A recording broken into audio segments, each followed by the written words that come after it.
आज हम बात करेंगे ऐसी बुक्स के बारे में जो कि है 100 रुपए से कम या सिर्फ 100 रुपए में।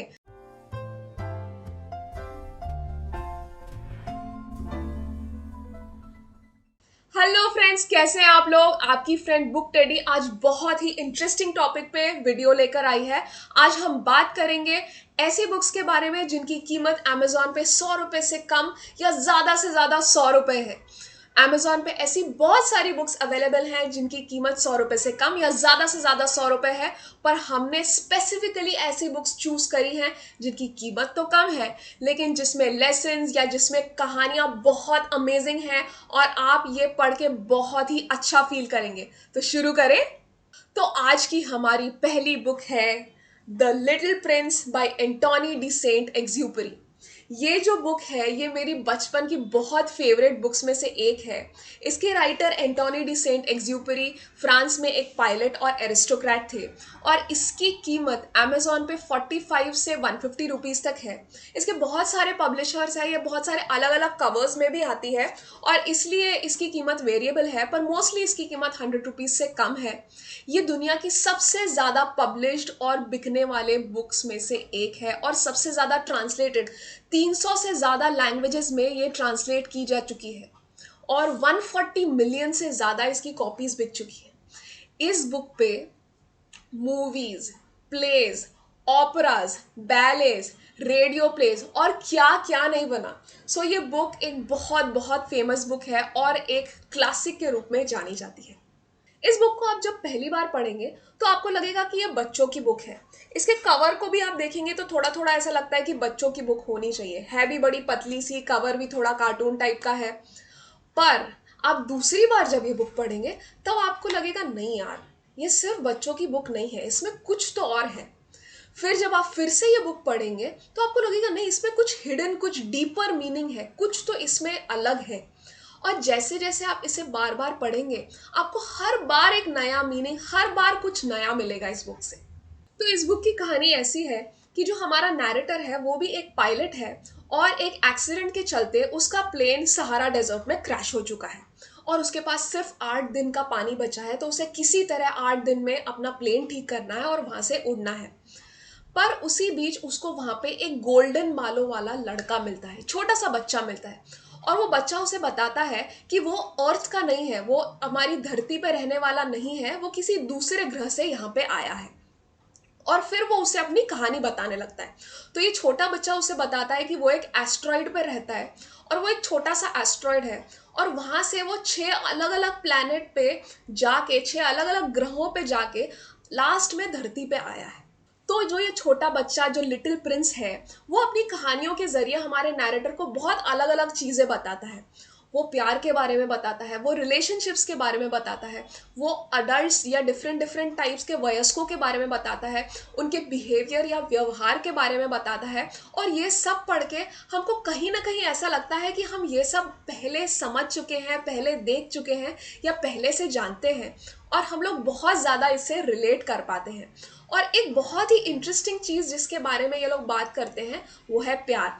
तो दोस्तों, ये बहुत ही पतली सी बुक है लेकिन आप इसे जितना पढ़ेंगे आपको हर बार ये कुछ अलग सिखाएगी, ये कुछ अलग इंसाइट देगी और हर बार आप इस बुक को उतना ही एंजॉय करेंगे जितना आपने पहली बार पढ़ने में किया था।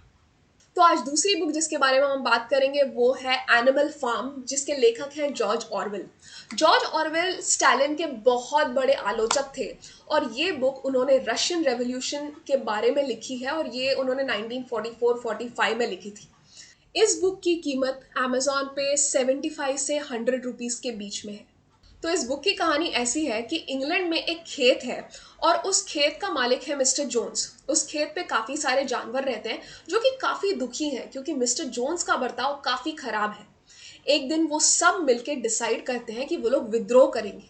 बहुत बड़ा विद्रोह होता है और मिस्टर जोन्स को उसका खेत छोड़ के भागना पड़ता है और उसके बाद उन सारे जानवरों का उस खेत पे राज हो जाता है।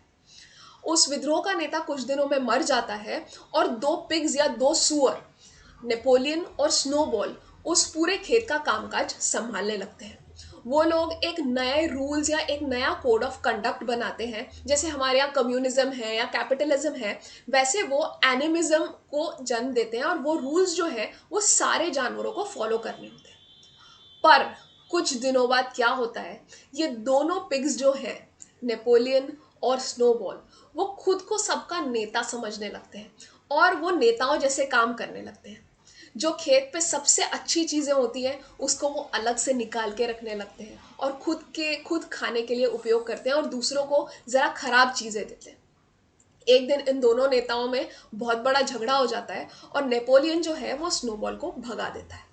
उसके बाद नेपोलियन खुद को उस पूरे फार्म का, उस पूरे खेत का सबसे बड़ा नेता घोषित करता है और पहले मीटिंग्स में सारे जानवरों को बुला के सबसे मिलजुल के निर्णय हुआ करते थे।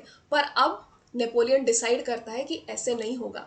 वो सिर्फ पिग्स की या सुअरों की एक कमिटी बुलाता है और वो बोलता है कि यही लोग डिसीजंस लेंगे। ये सब देख के कुछ जानवर बहुत दुखी या बहुत खफा हो जाते हैं और वो लोग नेपोलियन के खिलाफ विद्रोह करने की कोशिश करते हैं। पर नेपोलियन बहुत ही बड़ा नेता बन चुका होता है और वो ये छोटे छोटे जानवर जो उसके खिलाफ विद्रोह करने वाले हैं उनको वहां से भगा देता है या मरवा देता है। और धीरे धीरे हम देखते हैं कि वो नेतागिरी में इतना बढ़ जाता है कि वो मिस्टर जोन्स जैसा या आदमियों जैसा बर्ताव करने लगता है। तो इस बुक की कहानी पढ़ के आप बहुत कुछ रिलेट कर सकते हैं उस टाइम के पॉलिटिकल सिनेरियो को लेकर। ये एक बहुत ही कंट्रोवर्शियल बुक है जो कि बहुत सारे कंट्रीज में बैंड भी है। आपको ये पढ़ के काफ़ी इंटरेस्टिंग लगेगा, आप काफ़ी कुछ रिलेट कर पाएंगे इस बुक से और दूसरी कंट्रीज की हिस्ट्री से। सो मैं सजेस्ट करूँगी आप ये बुक ज़रूर पढ़ें। बहुत पतली, बहुत छोटी सी बुक है पर इसकी कहानी आपको बहुत ज़्यादा इंटरेस्टिंग लगेगी। तो हमारी तीसरी बुक है birthday girl by Haruki Murakami. इस बुक की कीमत अमेजोन पे सिर्फ 100 रुपीज़ है और ये एक बहुत ही इंटरेस्टिंग बुक है। सो इसकी कहानी ऐसी है कि 20 साल की एक लड़की है, वो एक रेस्टोरेंट में वेट्रेस है। उसका 20th बर्थडे जो है उस दिन भी वो रेस्टोरेंट में काम कर रही है। कुछ कारणवश उसका मैनेजर बीमार पड़ जाता है और जिसकी वजह से उसे उसके रेस्टोरेंट के ओनर को उसके फ्लैट पे खाना देने जाना पड़ता है। पर जब वो खाना देने जाती है उसके बाद क्या होता है, बहुत ही इंटरेस्टिंग प्लॉट है, बहुत ही इंटरेस्टिंग स्टोरी है। इस स्टोरी का एंड मैं बिल्कुल भी नहीं बताऊंगी, इसके लिए मैंने एक अलग से बुक रिव्यू किया है जिसको आप लोग देख सकते हैं यहाँ। अगर आपको एम्बिग्यूअस या अस्पष्ट कहानियां पसंद है तो ये बुक आपको बहुत पसंद आई थी। ये हारुकी मुराकामी की पहली बुक है जो मैंने पढ़ी थी और मुझे इतनी इंटरेस्टिंग लगी कि मैंने 2 और बुक्स खरीदी हैं और मैं अभी वो पढ़ रही हूँ।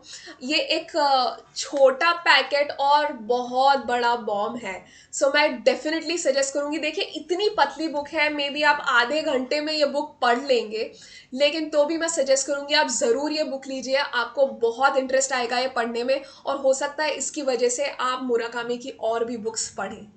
तो हमारी चौथी बुक है एज अ मैन थिंकेथ और इसे लिखा है जेम्स एलन ने। इसकी कीमत मात्र 75 रुपीज़ है और ये एक काफ़ी बड़ी बेस्ट सेलर है। इसमें जेम्स एलन हमें ये बताने की कोशिश कर रहे हैं कि हम जो भी हैं हम अपनी सोच का नतीजा हैं। तो हमारी जो सोच है वो हम पे बहुत ज़्यादा असर करती है और हम क्या बनेंगे या हमारे साथ क्या होगा उसके ऊपर भी हमारी सोच या हमारे थॉट्स काफ़ी असर करते हैं।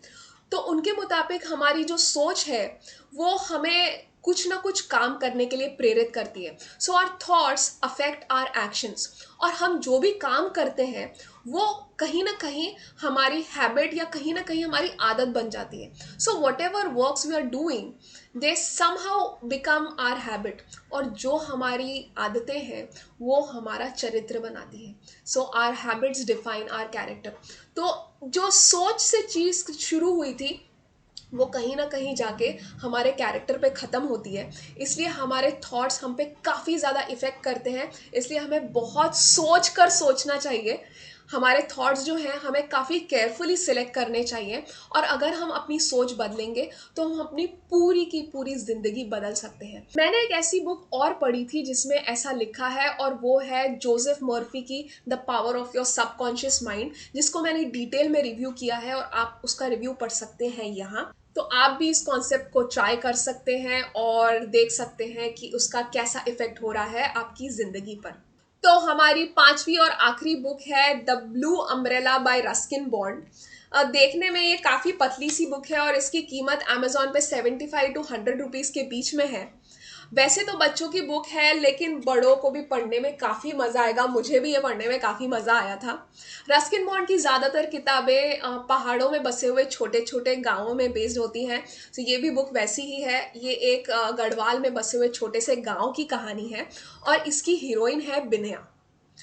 ये जो बिनया है वो एक बहुत प्यारी सी छोटी सी लड़की है जो कि एक शहर से आई हुई औरत के साथ अपना पेंडेंट एक्सचेंज करती है उसकी नीली छतरी के लिए। ये नीली छतरी बहुत ही इंटरेस्टिंग है और वो बिनया को इतनी पसंद आती है कि वो अपने गले का तावीज़ निकाल के उस औरत को दे देती है और वो ब्लू छतरी या नीली छतरी उससे ले लेती है।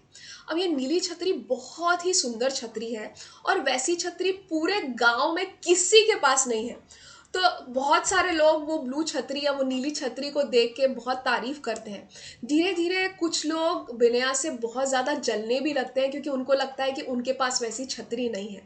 तो इस कहानी में गांव की जिंदगी और मनुष्य के स्वभाव के बहुत अलग अलग पहलू हैं। किसी चीज़ को पाने की लालसा, उसको पाने की खुशी, उसको पाने का गर्व, लालच, जलन, ऐसी बहुत सारे पहलू आपको इस कहानी में मिलेंगे। ये कहानी आपको बहुत अलग माहौल, बहुत अलग दुनिया में ले जाएगी और आपको कुछ चीज़ों के बारे में सोचने पे मजबूर कर देगी। तो इसकी कुछ लाइनें मैं आपको पढ़ के सुनाना चाहूंगी जो आपको बहुत इंटरेस्टिंग लगेगी। Has she loved the umbrella too much? Had it mattered more to her than people mattered? ये ऐसी लाइनें जब हम पढ़ते हैं तो हम खुद के बारे में, खुद के स्वभाव के बारे में भी कुछ सोचने के लिए मजबूर हो जाते हैं। तो मैं डेफिनेटली रिकमेंड करूंगी कि आप ये बुक भी पढ़ें और आपको ये बहुत बहुत इंटरेस्टिंग लगेगी। तो दोस्तों, कैसा लगा आपको आज का वीडियो? आज का वीडियो काफ़ी अलग था और ये बहुत ही अलग थीम पे था। आई होप आपको ये पसंद आया होगा। अगर आपको ये पसंद आया तो प्लीज़ प्लीज़ प्लीज़ उसे लाइक कीजिए, मेरे चैनल को सब्सक्राइब कीजिए। मैं हर वेडनेसडे और संडे को नए कंटेंट, नए वीडियोस के साथ आती हूँ। अगर आपको मेरे वीडियोस पसंद आ रहे हैं तो प्लीज़ कॉमेंट कीजिए और बेल आइकॉन पर भी प्रेस कीजिए तो मैं जब भी वीडियो डालूँ आप एक भी वीडियो मिस ना कर पाए। अगले वीडियो तक के लिए bye bye and take care and keep hustling.